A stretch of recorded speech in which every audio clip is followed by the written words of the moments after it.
It's been a while, but we got Biz back. He took a little break from his lawyering duties, and we are ready to roll. We got Hawkeye Hoops, a big one with number one Purdue.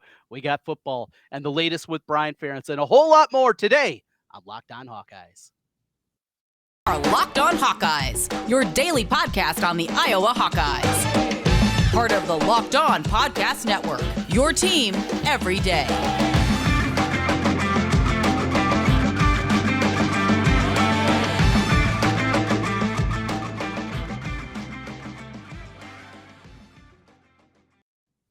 Welcome in again to the Locked On Hawkeyes podcast. I'm Trent Condon. That's my buddy Biz, as we talk the world of Hawkeye sports with you. Today's episode is brought to you by FanDuel Sportsbook, official sportsbook of Locked On. Make every moment more. Visit FanDuel.com/LockedOn today to get started. Thanks for making Locked On Hawkeyes your first listen each and every day. We're available wherever you get podcasts. You can also find us on YouTube, and you can see us. What's up, Biz? How you doing?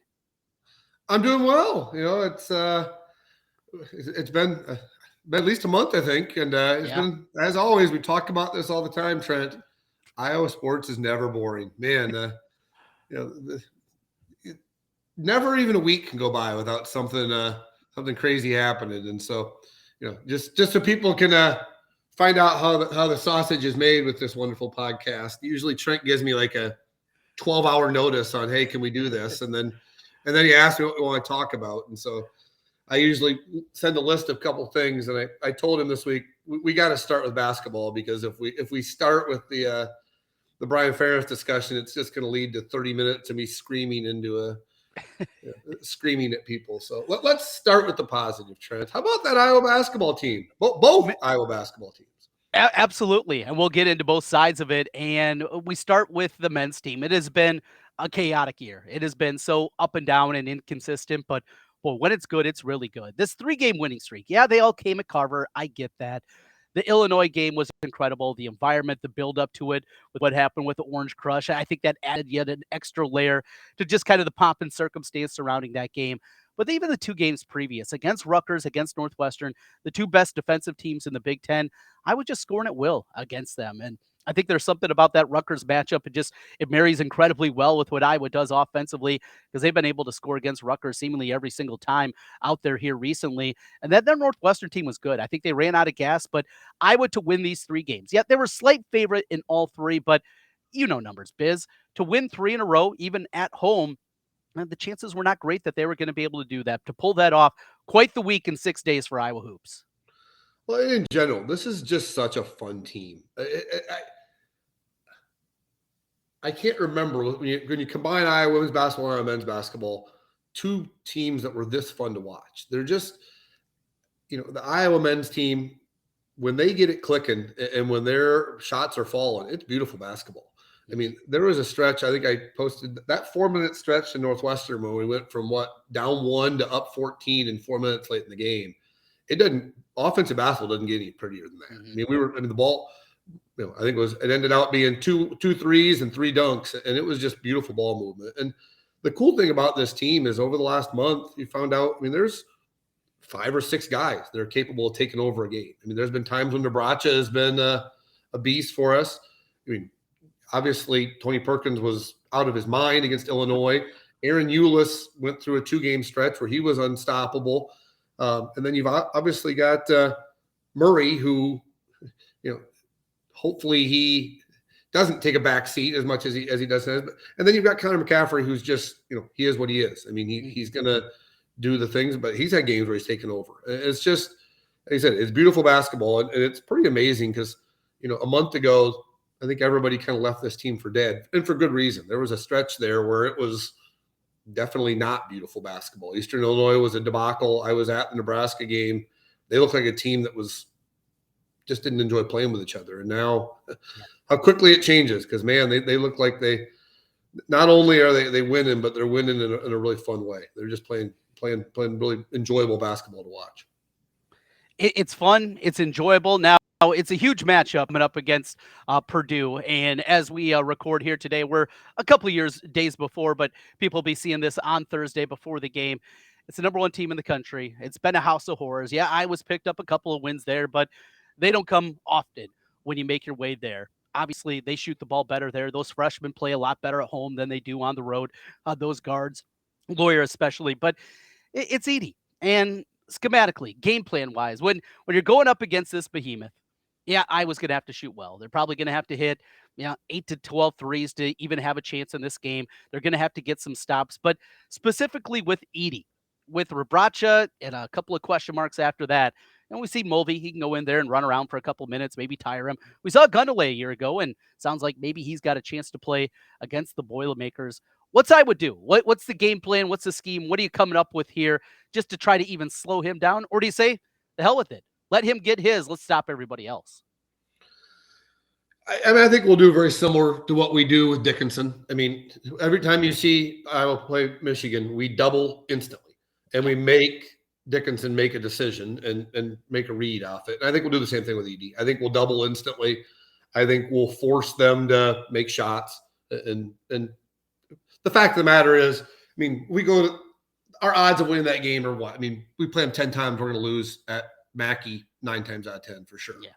And like you said, it's going to come down to we need them to shoot poorly and we got to shoot well. But again, if we went in there and won, it wouldn't shock me. Rutgers went in there and won, and Rutgers. I mean, it's very unlikely, but it's not impossible. I mean, yeah, they're the number one team in the nation, but the fact of the matter is, Trent, the way college basketball is this year, there's not a team in the nation we can't beat when we're shooting the ball well. Mm-hmm. Does that mean we're going to win? No, but I mean, rarely can you say that about any Iowa sports team. I mean, Iowa football, no matter how good we are, we're not going into Georgia, we're not going into Bama and winning.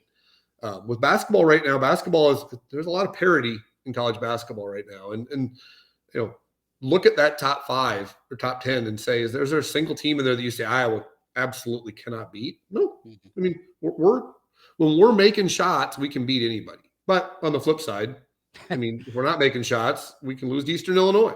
I mean, it's razor thin. And we talk about that a lot in Iowa sports. The margin of error is razor thin. And, we need a lot of things to go our way. They got to shoot, if they shoot 6 for 25 on threes and we shoot 11 for 22 on threes, who knows? You got a chance. Got a chance. But I think we will force the ball out of Edey's hands. I mean, he's going to get his 20, but we're not going to sit back and let him get 35. It's a good call. And you're exactly right. What they've done in the past, that makes a lot of sense. One other thing, Biz, like you, I'm a numbers guy. I like looking at advanced analytics and trying to figure out, if they actually tell a story and finding narratives from that. But there's also the intangible part about this Iowa basketball team. And they got some butt kickers out there. Rebraca, he doesn't back down for anybody. And there's plenty of nights that he's given up 3-4 inches, and he's given up 30, 40 pounds. And he's just in there, and he's going to grind, and he's going to fight, and he has that. We know Connor.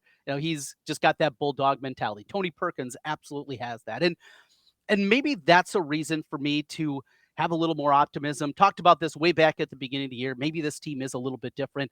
And that's what I keep coming back to. Just this team's got some fight in them. They got some dogs out there, and they're not going to back down. Yeah, Chris Murray, he's not that guy. But they have enough other guys out there that if the going gets tough, say a game like Richmond a year ago in the tournament, this team feels like maybe they have the right DNA to be able to work through that, get through that, and find a way to get a win. Or is that me just trying to find something to get optimistic about when we get to March?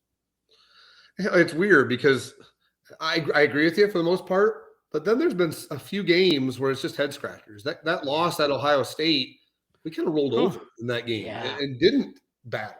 And so I don't know. That's why I was so excited to see Tony Perkins do what he did on Saturday, because when Tony has that FU mentality, we're a different team. And I thought about this time last year is when he turned it on and was really awesome down the stretch. And he's done that at times this year, but at times he's seemed, I don't know if frustrated is the right word, but he seemed almost, I'm not sure him and Fran have been on the same page. He's been benched a couple of times. He just at times doesn't seem as connected as I'd like to see him. But I mean, he was unstoppable on Saturday. I mean, there aren't many guys in Iowa basketball that you can remember with performances like that. I mean, what do you have, 25 in the second half? And not one of them was an uncontested shot. I mean, these were basically take it, get the hell out of the way. I'm going to get to my preferred spot and that little 15-foot pull-up, and you're not going to stop me. And when he has that mentality, we're a different team, because Connor having an FU mentality is great. Even Rabracha having it is great, but those two really can't take over basketball games. Tony can. And as we've seen, sometimes Chris Murray doesn't want to take over a basketball game, which is a whole nother podcast. I want to talk about that. So, but when Tony decides he wants to take over, we're a different team. And so, yeah, I agree with you, but I also, for whatever reason, every once in a while, we just haven't, I get it. It's hard to bring it every single game of a 20-game Big Ten season, but that Ohio State head scratcher still kind of scares me a little bit because we look bad that game. And so, I want to see us go on the road. And I mean, the Michigan State game we lost, but man, we fought our hearts out that game. If we just made one more bucket, we win. But yeah, I agree with you in general. This team that's part of the reason I said it's such a fun team. France teams have always been good on the offensive side of the ball, but now they battle. I mean, they're still a flawed defensive team. They're not a great defensive team. They're never going to be, but they sure as heck battle 9 times out of 10 at least. Well, it is more basketball conversation still to come. We're also going to talk a little bit more about that women's team, a huge one also for them coming up against the second-ranked team in the country as they face off against Indiana. That'll be a 5:30 start, 6 o'clock for the Iowa-Purdue men's game. So have to get that dual TV set up, get the couple of screens in front of you to watch a couple of good basketball games coming up on Thursday evening. We will get into that. And of course, yes, we will talk about the latest in Iowa football, the benchmarks that Brian Ferentz has to hit when we come back. This is the Locked On Hawkeyes podcast. Today's episode is brought to you by FanDuel. This year, the only app you need for your Super Bowl party is FanDuel, America's #1 sportsbook. We're excited about our new sports betting partner here on Locked On because, well, they're the #1 sportsbook in America. It's FanDuel. If you're new to FanDuel, even better.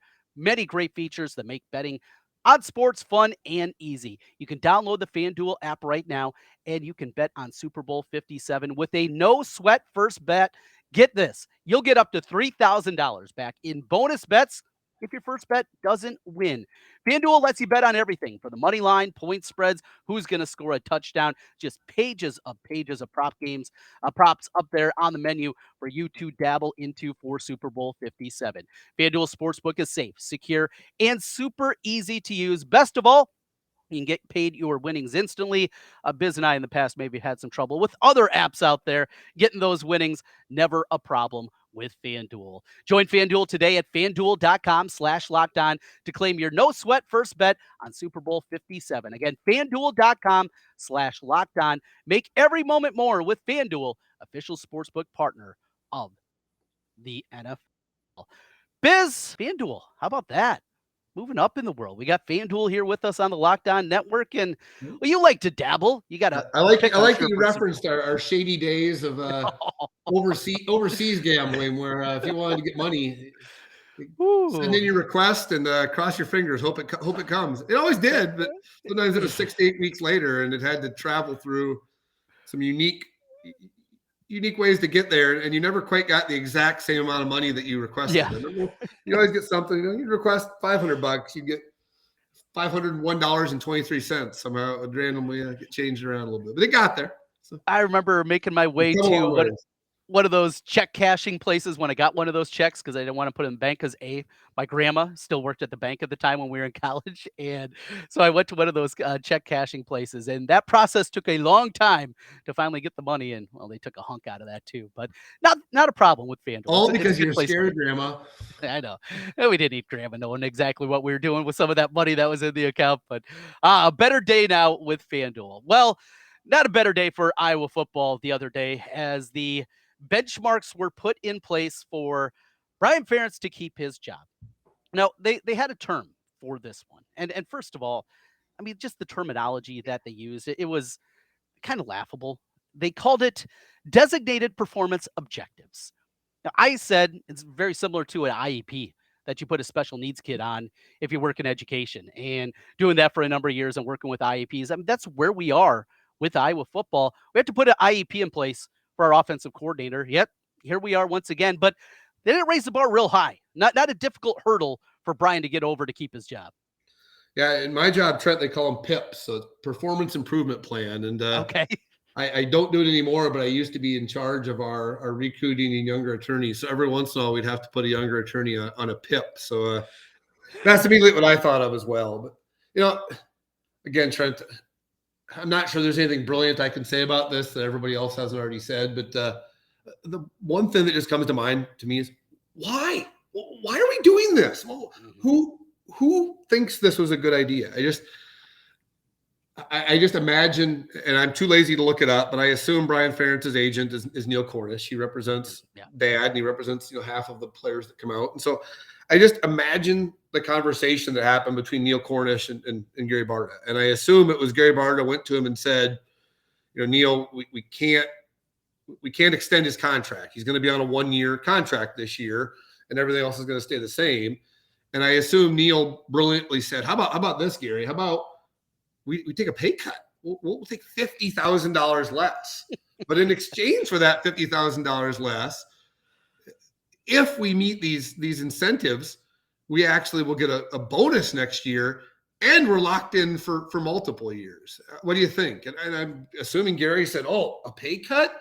Oh, the public will love that. I'm being tough here. We're giving Brian a pay cut," and then he agreed to it. Why did this happen? It reminds me so much of, we talked about it 3 or 4 years ago when we gave Kirk Ferentz, an extended contract and extended him out like another 4 years. Like, what was the leverage to do that? Kirk wasn't going anywhere. There's nobody knocking down his door to do that. I mean, the same thing here. Brian Ferentz has zero leverage, none whatsoever. Why are we, if you just simply say you meet these objectives or you're fired, that probably is totally different than what we're seeing today. But instead they're saying you meet these objectives, you get a bonus and a 2-year locked-in contract. Who thought this was a good idea? I don't understand it. It's so frustrating because we actually had a PR win for once with the whole Orange Crush thing. And it's like everybody sat around and said, how can we F that up? How can we ruin any goodwill we've made and just burn that down quickly? And let's do this. So the whole thing is just so depressing, Trent. I'm so tired of talking about Brian Ferentz. I'm so tired of the whole discussion. Like, it's such low-hanging fruit. Nobody, I don't know a single person that thinks he should be the offensive coordinator next year. I don't know a single person that thinks this contract is a good idea. It's like a pinata. Everybody you just get free whacks at this thing because it's just so easy to whack at. And the frustrating thing is, we're going to have a good football team next year, and we should be talking about that good football team next year. Nobody does. And it's just so infuriating because there's so many positive things that have happened in this program the last couple of months. They've done a good job of addressing the needs and focusing on making this team better for next year. And nobody cares because of this crap. I mean, it's just, I don't know. I'll stop and let you talk for a while because, like I said, I could go off on a rant and really get angry. But it's just so frustrating because the narrative for Iowa football all year is going to be a running joke now. And it shouldn't be, because this team has a chance to be a darn good football team next year. They do. And they're going to be better offensively. They're going to average 25 points a game. They're going to do all these things. They're going to hit it. Here's something, though. Let's say Cade McNamara gets hurt and they fall short of that. And Iowa goes 9-3, short of a division title. Nice, solid year. They average 24.5 points per game. Or let's put it 24.4 so they don't round up. And Brian's fired. Does that mean that Kirk just walks away? And that's another angle to this that I don't want to see Kirk walk away. I don't want to have to see him go through that. But if this has been in place and they fall just short of that, they have a nice year, or even they go 10-2, but they don't average 25 points per game, and they have a nice season, and they get to Indianapolis, and yet Brian's fired, you're setting up these ridiculous things that, A, you don't need to. It hasn't helped. Do you think that everybody's rushing out now to buy season tickets after that? And when single game tickets go on sale, they're going to be going out there. Well, they got these things in place. Now, no, it doesn't change anything. And yet it also possibility makes Kirk say, you know what, the hell with it. I'm going to retire after that season and walk away. I don't want to see that, but it's just another thing that On the surface, I get what Barta was doing, but it just wasn't thought through. Well, and the funny thing is, you go back and look at 2009, Trent, that team 11-2 didn't average 25 points a game. I mean, they averaged 23.5 or something. So it's such a just unnecessary. And like I said, I mean, the focus on this team should be all the good things they've done, because you can go back and get frustrated that this coaching staff clearly misread some things last year, and they weren't active enough in the portal because they thought they were going to have a good wide receiver core, and they thought the offensive line was going to be a lot better than they did. And then due to a variety of things, Chuck Jones transferring out, injuries, problems at that, we had epically bad wide receivers and epically bad offensive line last year.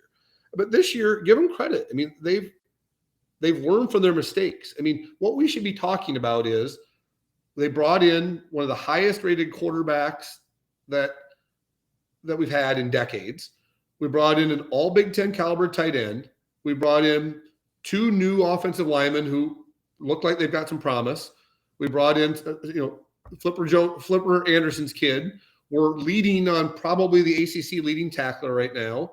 Plus, we returned Joe Evans, we returned Noah Shannon, we returned Torrey Taylor, all those guys. I mean, there's a lot of good things. I mean, those guys don't come back, and people don't want to come here if there's not a good culture and a good foundation in this program. There clearly is. I mean, there's a lot of good things going on in this program, but nobody wants to talk about those things because of the national laughingstock that is the Ferentz family right now. And it's going to happen whether we like it or not. It's going to happen all year long. I mean, I saw somebody this morning already created a Twitter account called the Brian Ferentz Point Tracker. I mean, it already had like 100 some followers this morning, and it's every game it's going to be, if we score 41 against who's at Utah State the opening game, there's going to be the running jokes of Brian's running it up, and good, he needs to run it up, but that's going to be the running joke all year long, and it just shouldn't be that way. This is a team that we should be looking at and saying, man, this is a legit, if not the favorite, one of the favorites to win the Big Ten West next year. And that's not what anybody's talking about. This should be a time of year when it should be all positives, and there's very little positives right now. I mean, we are and will continue to be a national laughingstock until we prove otherwise. Well, we're going to put a positive spin on things. We're going with the positivity sandwich. Start positive, in the middle, a little rough. We're going to come back. Positivity sandwich. That's a nice way to put it. Sure. We're going to hit that as we continue. We're a family-friendly show. That's how we do things. This is Locked On Hawkeyes. All right, Trent and Biz back with you one final time on the Locked On Hawkeyes podcast. Thanks for making Locked On Hawkeyes your first listen each and every day. Our new podcast is also out there. It is Locked On College Basketball. Check it out right now. Everything you need to know inside of college hoops from the big-name experts, insiders, coaches, and players. Locked On College Basketball, available on YouTube and wherever you get podcasts. So we got Iowa Purdue. We talked about that, Biz, a little bit. The Iowa women. The win against Maryland, that was the only team that Caitlin Clark hadn't beaten in her career, and a great performance. So she scores 42. Fouls it up in that weird sandwich spot. You're going out to Penn State. I saw Saturday night, they left late to get out to State College. We've been there plenty of times. Not exactly an easy place. Now, of course, they're chartering in, so a little bit different, but they got out there late. Early tip-off, boy, could this be? And they just come out, and they dominate from the get-go. Another triple-double from Caitlin Clark. And now it's this Indiana game. I've seen Indiana a couple of times this year, just bits and pieces, 5 minutes here, 10 minutes there. They're really good. They're a lot better than Ohio State team Iowa went on the road for. They're better than Maryland. Brenda Freese kind of had to do this on the fly, and she's put together a good team. She's a good coach, but certainly not some of the past Maryland teams. For my money, if there's anybody that's going to upend this Iowa team, it is Hoosiers. They're talented. They can beat you a couple of different ways. They can score it. They can play physical. They can get out and run. This is the final boss of the Big Ten right here, this Hoosier squad. Yeah, same. I've watched more women's basketball this year than I think I ever have, and I've watched the Indiana team, and I agree with you. The big thing is that they've got a post player that can give is going to give us fits, and they can go, man up or woman up on Cesano, and that's always gives us fits a little bit. But to me, the X factor for Iowa basketball is Hannah Stolke. I mean, just in the last couple of weeks, what you've seen, Hannah Stolke's always had all the talent in the world, but now her and Caitlin are on the same page. And when Caitlin Clark trusts you watch out, because you can tell in the past, the only post player that Caitlin Clark has ever trusted is Monica. Any other post player, she's always very hesitant to pass to them. She's always, she's smart enough to know they're not on the same page as her. But in the last couple of weeks, in that Maryland game, that was poetry in motion. I mean, it's just basically, Hannah, you get out and run, you get a half step in front of someone, I'm going to hit you on the run. Yep. And when Caitlin Clark trusts you and you get on the same page as her, watch out. And Hannah Stolke is obviously just a different level of talent than we've ever had in the post at Iowa. And I mean, not knocking Megan Gustafson or Monica Cesano, they're both legendary basketball players. But Hannah Stolke has that talent that she could be next level great if she keeps working. And Clark's finally clicking with her. So, do I think we're going to go to Indiana and win? I don't know, but I wouldn't doubt it right now. I mean, they're clicking on all cylinders. And when, like I said, when Clark gets rolling like she has the last couple of games, it's we talked about Iowa men's basketball being beautiful basketball. Iowa women's basketball is another level beautiful when they're on a roll. But kind of like the men, they got to make shots too. I mean, they got Gabby Marshall, got to make shots. Kate Martin's got to make shots. Warnock's got to make shots. If they're clicking, they shoot 50% threes. They can beat anybody. And that's a fun place to be. South Carolina, they're a different animal. They are just completely built different than most teams. But Iowa played pretty well against UConn, but they had a shot. And UConn takes South Carolina to the wire. I still think there's a gap there. There's going to be certain matchups, and it's going to be dictated also the way the game is called. I think that's going to be a part of it. Certain matchups for Iowa when they play some of these physical teams, game's going to have to be called a little bit tighter. It's just the reality of the way it is. And you just run out of superlatives to talk about Caitlin Clark. I mean, we opened my radio show yesterday on Monday talking just a little bit about the Penn State game, and you just run out of different ways to say she's awesome, because that's all it is. She's playing a different sport than what we see out there, and it's so much fun to watch. But hey, Biz, we're a little short on time here, so let's get out of here, and I'm glad to have you back with us. Let's finish up with a little business beat. Well, Trent, business beat this week goes to the Super Bowl, and we haven't talked about Super Bowl betting or anything yet, but the Super Bowl this year is between two teams that you and I, neither one of us care about at all. So, talking about it, what's the odds? What's the odds that either the Bears or my Rams, are not very good, make it back to the Super Bowl again? Let's talk Bears only at this point. Okay. With the Bears, what's the odds that the Bears make it before your two young kids graduate high school? I was just thinking about that as a Bears fan. Yeah. What are the odds? All right, so we're talking 15 years, 16 years before Jack finishes up high school. In the next 15 years, you got that big of a run. Justin Fields, you're excited about, but getting a Super Bowl, getting a win. The organization's not well run. I don't know. I give better him now than it has been. It is, and we'll see about Kevin Warren making his way there. Now, he's going to be working more on the stadium than anything. I'm hopeful that they have a GM in place that's competent and a coach that's competent, something that isn't always the case with that organization. Let's see, 1 in 5. How about that? 1 in 5 chance they'll get there over the next 15 years. Is that good? Well, that's not a lot of hope, Trent. Well, I've been beat down. I was in kindergarten when they last won a Super Bowl. I was the team in baseball that I root for. I was in middle school the last time that happened, and now I'm in my 40s. So it's been a while. When you've been beat down as much as I have in professional sports, that's the kind of optimism that I have. Now, I'm sure Melt's going to yell at me, for that kind of number, and he thinks the number's a lot higher than that. Dumps will do the same, but I'm beat down. I can't give good odds. How about you? You've been plenty of Bears games. You've been sitting up in your suite. You've had a good time up there. What I'm going to guess you give the Bears a little better shot than I would. Well, I mean, at some point they have to get lucky. I mean, they've had such terrible luck at quarterbacks. I mean, I saw something posted that the last time they had what was it, 1943 or something was the last time they had a quarterback that started the Pro Bowl. Like Sid Luckman. Yeah, I mean, it was literally like 80 years ago, or started. At that time, it wasn't even the Pro Bowl. It was called like the All-Star game. postseason. Yeah. But at some point, whether it's Fields or somebody, they have to get lucky and just. I mean, they have to strike gold on a quarterback at some point. So I'll take, if you're giving me 5-1 odds on the next 16 years, Trent, you got to take the 5-1 odds. That's probably right. You're doing it right over there, Biz. Well, we will talk again soon. I'll make sure we don't go another month before we speak again. I'll also give you a little better heads up going forward, and we'll try to do this maybe on a weekly basis as we make our way through basketball season. I know you're busy over there as well, but both these teams are so much fun to talk about and get into. We'll make it work a little bit more. Thanks for your time today, Biz. All right, go Hawks.